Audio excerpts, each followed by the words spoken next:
Este acto de humillación no es que dejara la idolatría, porque no la dejó. No es que devolviera la viña que le había quitado a la fuerza a Nabot, no. Simplemente el hecho de humillarse, el hecho de decir, no está bien lo que estoy haciendo, el hecho de humillarse y demostrar algo de arrepentimiento, simplemente ese gesto fue más que suficiente para que el Señor dijera, bueno, el mal va a venir, por supuesto, pero lo voy a retrasar, no en tu tiempo, sino en la siguiente generación. ¿Os dais cuenta cómo hay cosas que podemos nosotros cambiar, por muy difíciles que nos parezcan?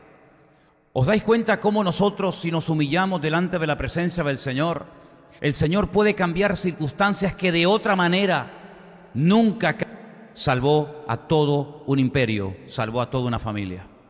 El segundo ejemplo que vamos a ver es mucho mayor, porque también es un acto de humillación, pero un acto de humillación tan inmenso que fue conmovida toda una ciudad. Y vamos a ir nada más y nada menos que al famoso y hermoso libro de Jonás. Un libro que solamente tiene 4 capítulos. Y en los 4 capítulos vemos a Jonás de formas diferentes. En el capítulo 1 encontramos a Jonás huyendo o intentando huir de la presencia del Señor. No le ha hecho ninguna gracia al llamado que ha recibido. No quiere ir al país donde Dios lo está enviando. Él sabe perfectamente que en el momento en el que él exponga y exprese la palabra, corre el riesgo de que el pueblo se arrepienta y se humille delante del Señor, cosa que él no quería. Por lo tanto, él huye en dirección opuesta al lugar donde Dios lo ha llamado, y dice la Biblia que se va hasta la costa y allí paga su billete, se monta en un barco, se va al camarote de más abajo, se echa a dormir, se levanta una tempestad espectacular en el mar, y cuando los marineros se le acercan y le dicen, ¿cómo eres capaz, dormilón, de estar en esta condición de total indiferencia con la que está cayendo? Estamos a punto de morir, estamos a punto de ver cómo todo se va al garete y tú estás durmiendo. Cuéntanos, ¿quién eres? Y él dice, yo soy un profeta del Dios Altísimo, pero estoy huyendo del llamado de Dios. Estoy huyendo de su presencia.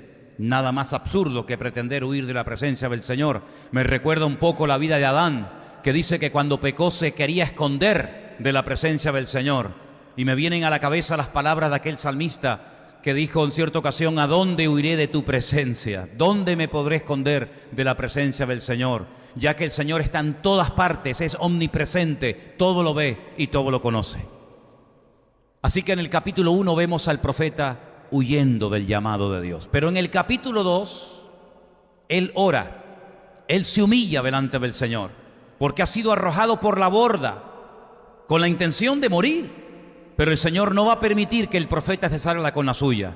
Dice la Biblia que él tenía preparado un gran pez que lo engulle, lo traga, y durante 3 días, milagrosamente, y 3 noches, así como el Señor Jesucristo estaría el día que lo crucificaran, Jonás estuvo dentro de aquel enorme pez. Lo tuvo que pasar fatal, tuvo que tener un terror a ser devorado, a dejar de existir sin lugar a dudas. Y es dentro de ese pez, en medio de la aflicción, en medio del dolor y de la angustia, que él clama al Señor, él ora al Señor. Como dice el Salmo, uno de los más conocidos, ¿verdad? El 108, desde la angustia invoqué al Eterno y él me oyó. Dice que el Señor le daba la orden al pez de vomitarlo en la orilla, y él sale y entonces dice, Señor, voy a cumplir con el llamado que tú me has dado. No me hace ninguna gracia, no quiero ir, pero en el capítulo 3 lo vemos predicando.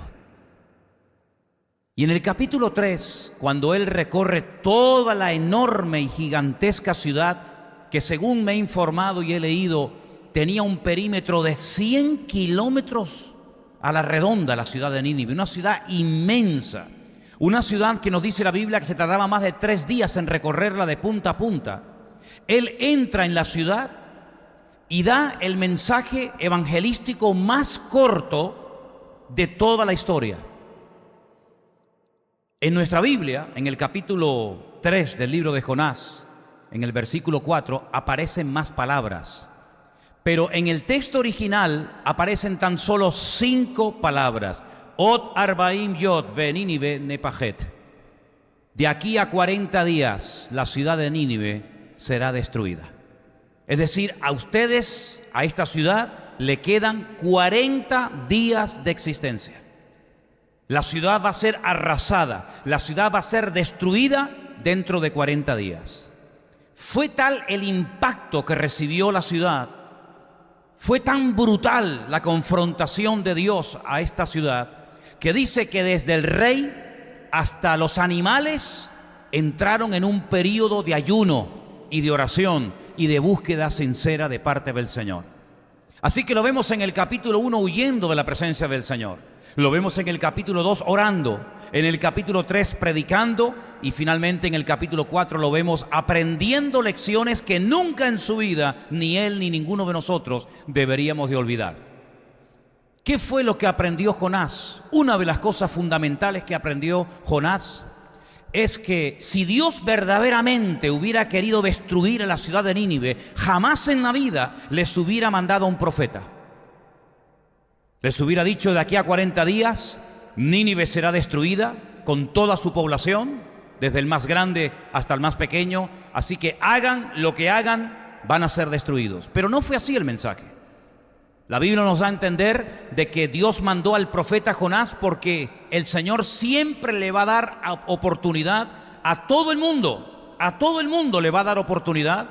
De hecho, dice la Escritura que Él no vendrá hasta que este evangelio del reino sea predicado hasta el último rincón del planeta Tierra.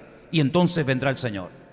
Por lo tanto, el hecho de que Jonás fuera a Nínive y estuviera predicando la palabra del Señor, da a entender de que Dios, sí, es un Dios que iba a derramar su justo juicio, iba a derramar su ira, iba a destruir la ciudad en 40 días, pero también da a entender que Dios quería perdonar, que Dios quería bendecir a la ciudad de Nínive. Y así fue. La única vez en la historia que un hombre predicando un mensaje tan corto, de aquí a 40 días la ciudad de Nínive será destruida, ve cómo toda la ciudad de Nínive se arrepiente y se humillan delante del Señor. El primer ejemplo que les puse fue el del rey Acab, ¿verdad? Un hombre que se humilla, él solo, no se humilla su mujer con él, no se humillan los siervos del palacio con él, solamente él se humilló delante del Señor. Pero como él era el rey, como él era la máxima autoridad de la época, su humillación sirvió para salvar a su generación, a su reino y a su casa, por lo menos durante un tiempo.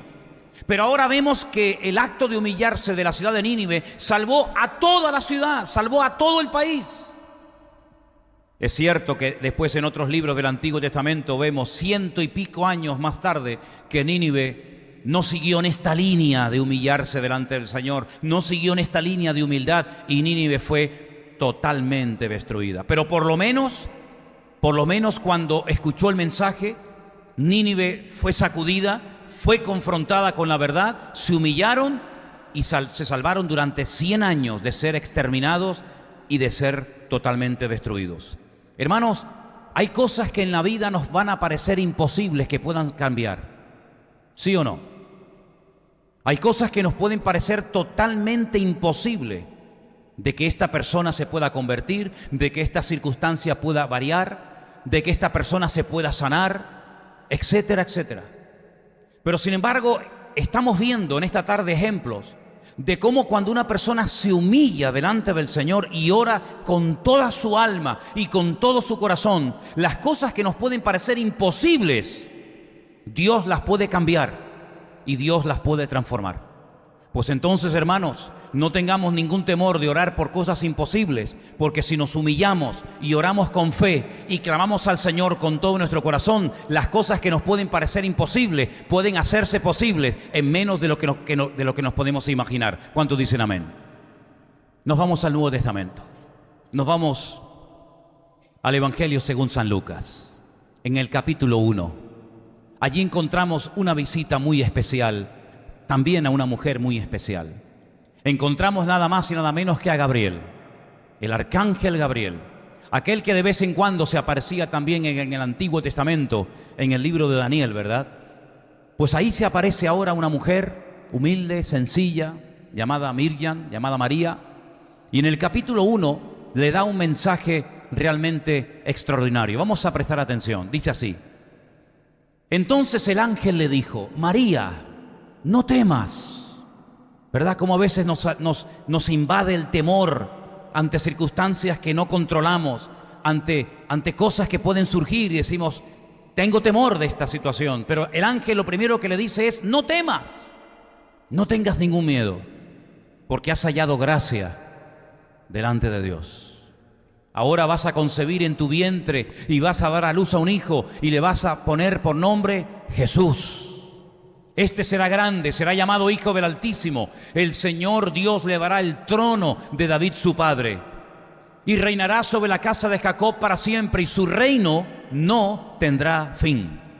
Entonces María le hace una pregunta muy interesante al arcángel Gabriel. Le dice, ¿cómo? ¿Cómo será esto? Pues no conozco varón, no estoy casada. Es imposible que yo me pueda quedar embarazada. Estoy comprometida con un hombre que el día de mañana hemos acordado en nuestras familias que se va a casar conmigo, pero de momento no estoy casada. Y tú me estás diciendo que voy a ser la madre del Mesías, que voy a tener el privilegio de parirlo, de concebirlo, de tenerlo en mi vientre. Será grande, será llamado Hijo del Altísimo. Esto es una profecía que jamás nadie en la historia ha recibido, ninguna mujer, ni aquellas grandes matriarcas de la antigüedad como Sara, Rebeca o Raquel recibieron. Esta es una palabra que se sale de mi entendimiento. Dime por favor cómo se va a cumplir esto, porque no hay ninguna posibilidad humanamente hablando de que esta profecía inmensa se pueda cumplir en mi vida. Pero tú ya lo has dicho, tú ya lo has decretado, tú ya lo has decidido. Y yo simplemente quiero saber cómo se va a cumplir todo esto. Y ahí viene la respuesta. Le responde el ángel y le dice, el Espíritu Santo vendrá sobre ti.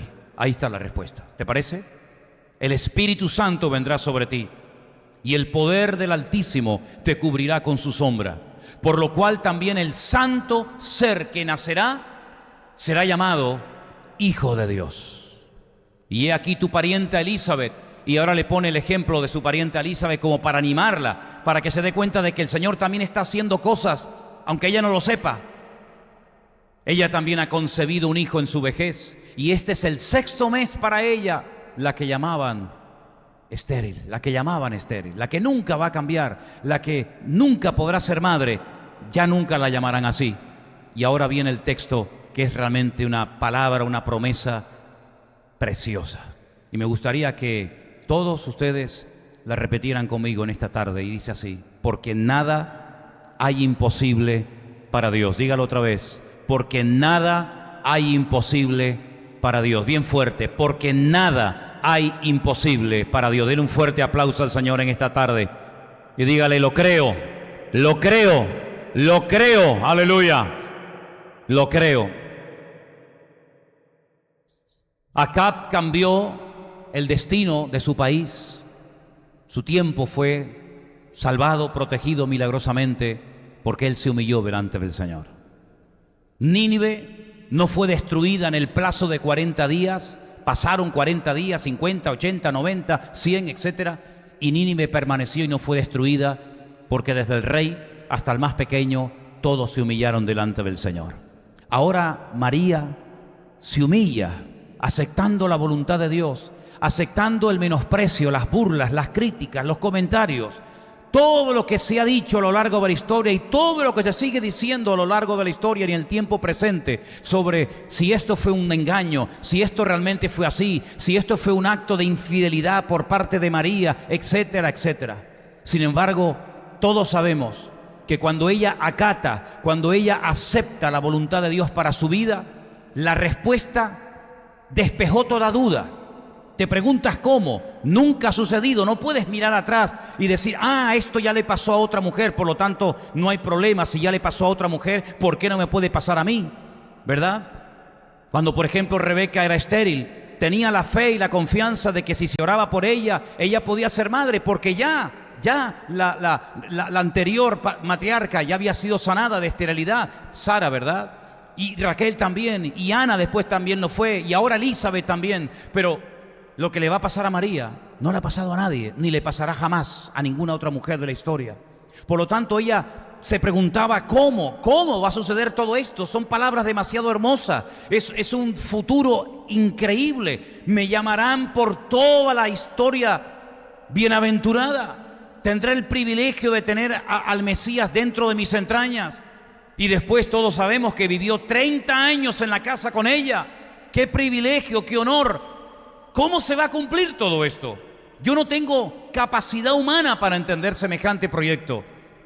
Pero el Señor le dijo, el Espíritu Santo vendrá sobre ti y Él se va a encargar de hacer lo que tú ni nadie pueden obtener, porque nada hay imposible para el Señor. Ella tuvo el privilegio de tener al Mesías en su vientre, de parirlo, de criarlo, de amamantarlo, porque se humilló delante del Señor y aceptó la voluntad de Dios. Pero hay un ejemplo que es el más grande de todos. Y si ustedes prestaron atención a la lectura que hoy se leía aquí, volvamos a ella, Filipenses capítulo 2, alguien también se humilló, pero como nunca nadie lo había hecho. Alguien se humilló hasta lo máximo, bajó hasta lo más profundo, se despojó, se anonadó absolutamente de toda su dignidad. Y el resultado de esa humillación es que tú y yo podemos estar en esta tarde, en este lugar, alabando a nuestro Dios. Dice la Biblia que tiene que haber en nosotros, haya en vosotros, este sentir, este anhelo, este deseo, esta disposición que hubo también en Cristo Jesús. ¿Qué es lo que tenemos que sentir? ¿Qué es lo que tenemos que tener como inclinación natural de nuestra vida? Bueno, nos dice que Él, siendo en forma de Dios, no estimó el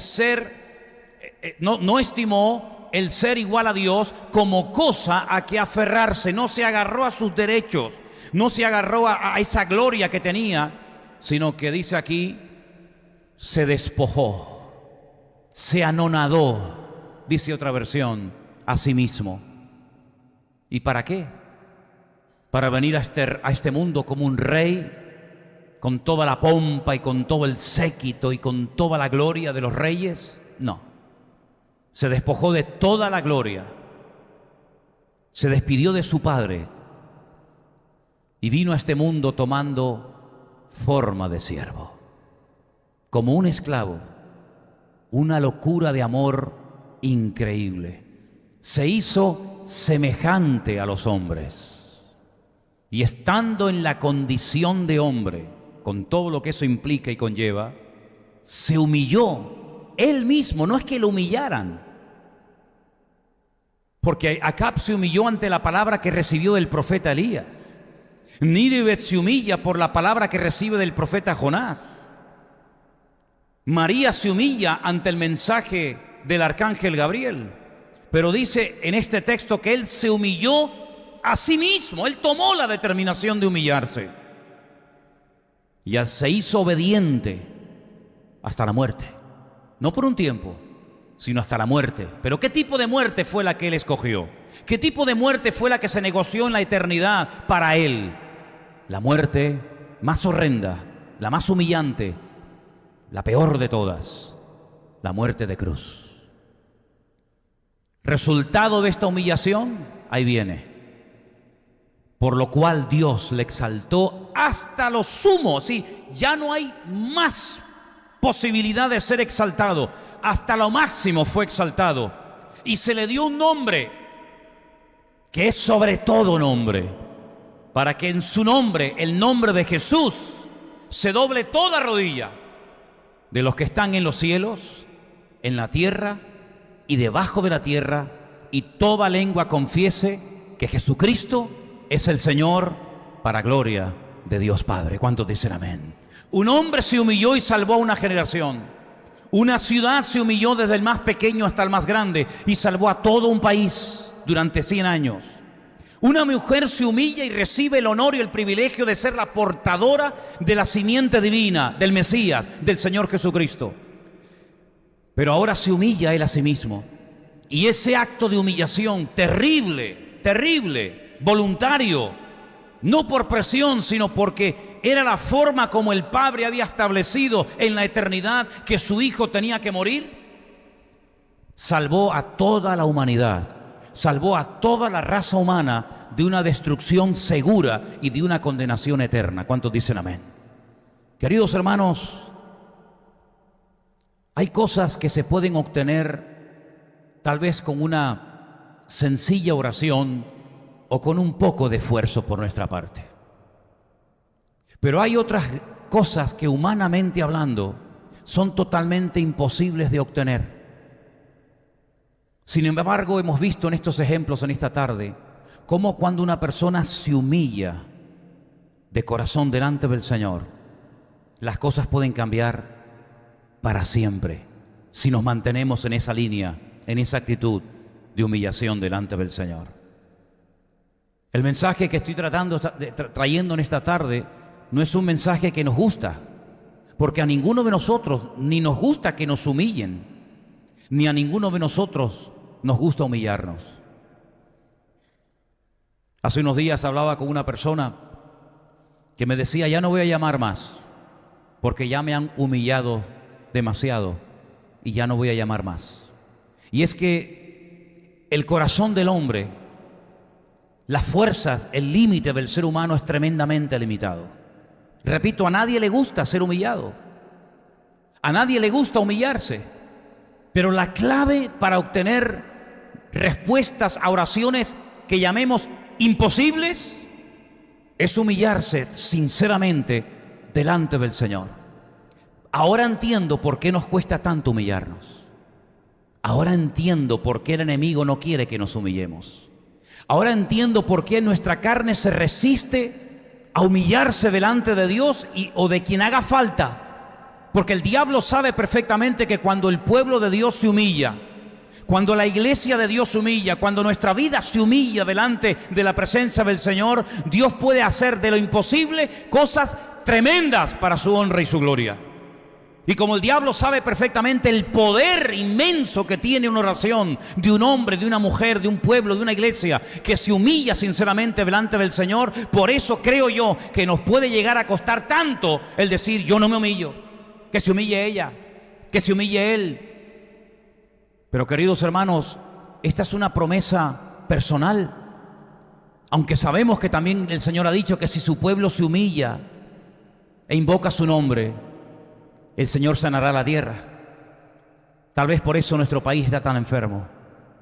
Tal vez por eso el mundo está tan enfermo. Porque ningún líder, ningún político, ninguna nación se quiere humillar ante nadie.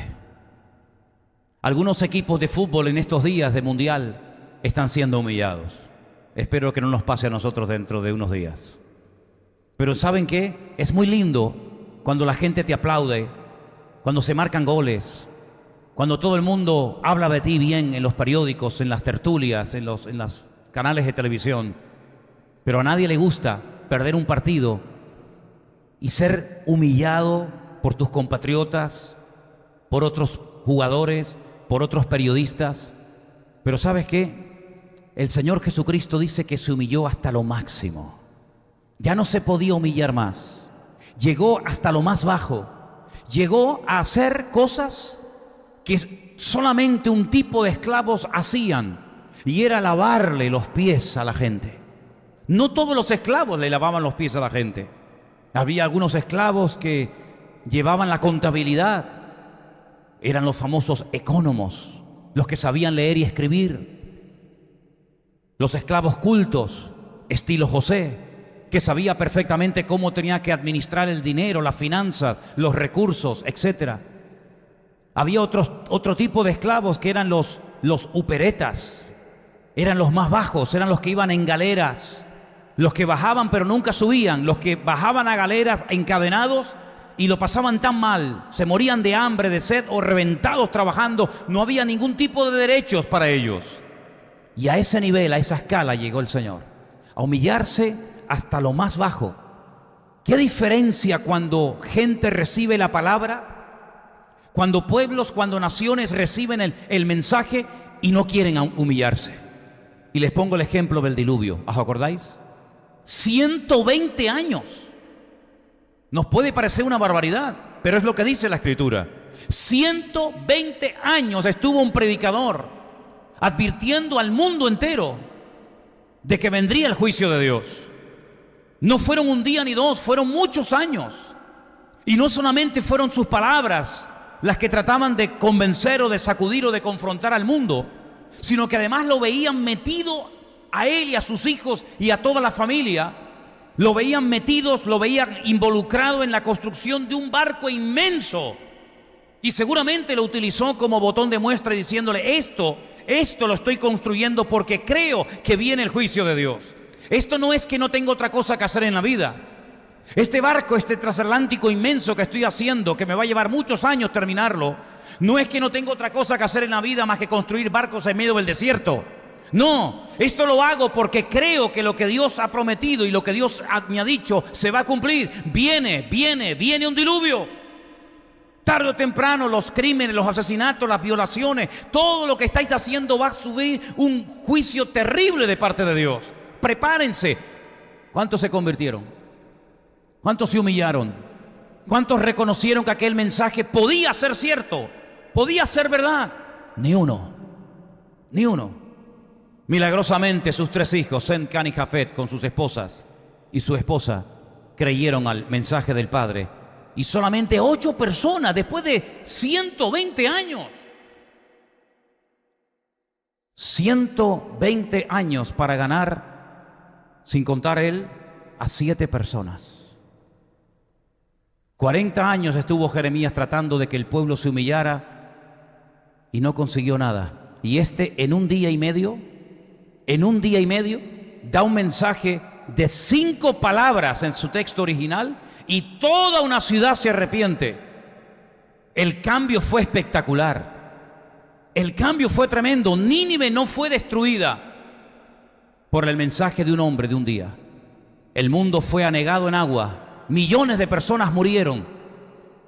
Muchas plantas, muchos animales fueron totalmente extinguidos. A pesar de que tuvieron durante 120 años la oportunidad de arrepentirse delante del Señor. ¿Cómo vamos a hacer nosotros? ¿Cómo vamos a vivir nuestra relación con Dios? ¿Como los ninivitas o como los de la generación de los días de Noé? ¿Vamos a reaccionar ante lo que se nos enseña? ¿Vamos a reaccionar ante lo que se nos dice? ¿Y vamos a humillarnos para obtener grandes resultados y respuestas tremendas de parte de Dios, aunque nos parezcan imposible obtenerlas? ¿O vamos a ser como los del diluvio?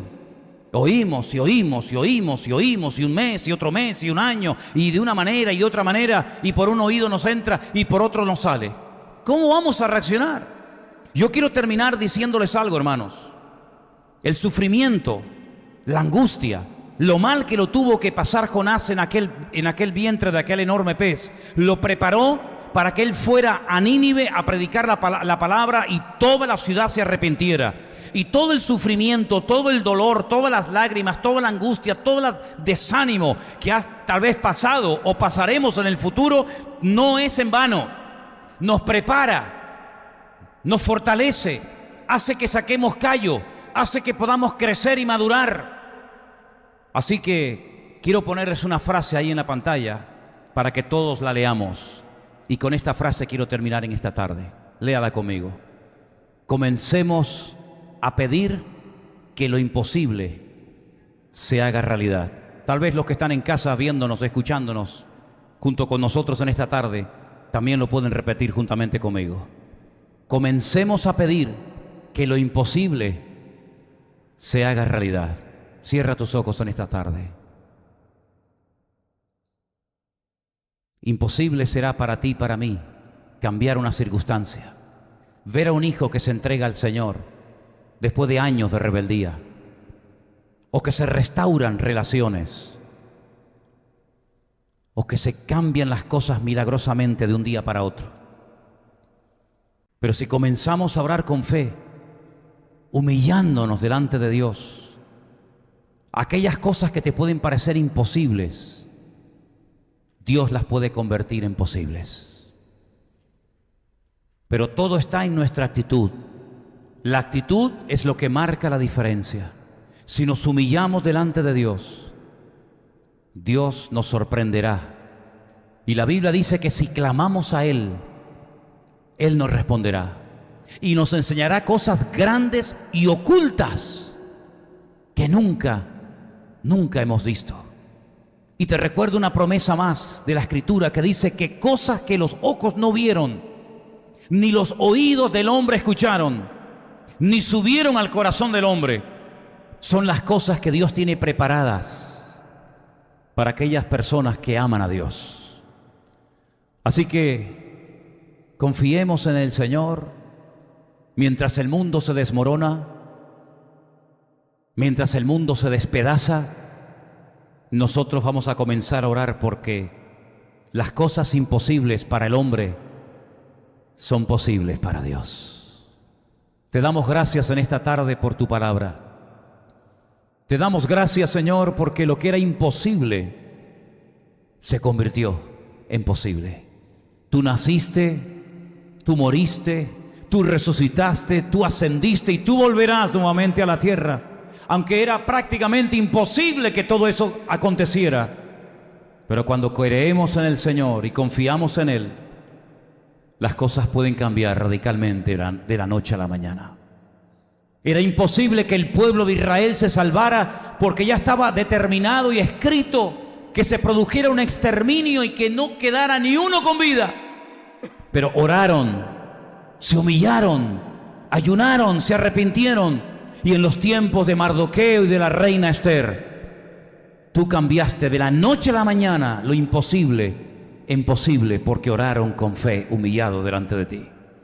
Y en esta tarde nos agarramos a todos y estos ejemplos los tomamos como una base para comenzar a orar por cosas que nuestra mente nos dice: no pierdas el tiempo, no merece la pena que te esfuerces, porque nada va a cambiar, porque todo va a seguir igual. No, Señor, creemos que nuestro Dios tiene todo el poder, tiene toda la autoridad, y el Señor puede hacer lo imposible en posible para su gloria y para su honra. Bendito sea tu nombre, mi Dios.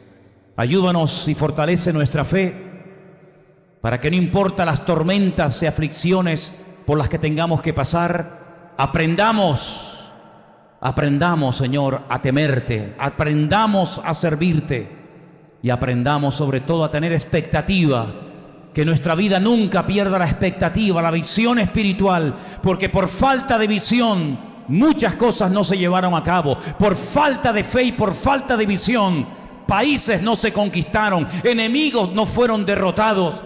Pero nosotros te pedimos en esta tarde, Señor, fortalece nuestra fe, Padre. Aleluya.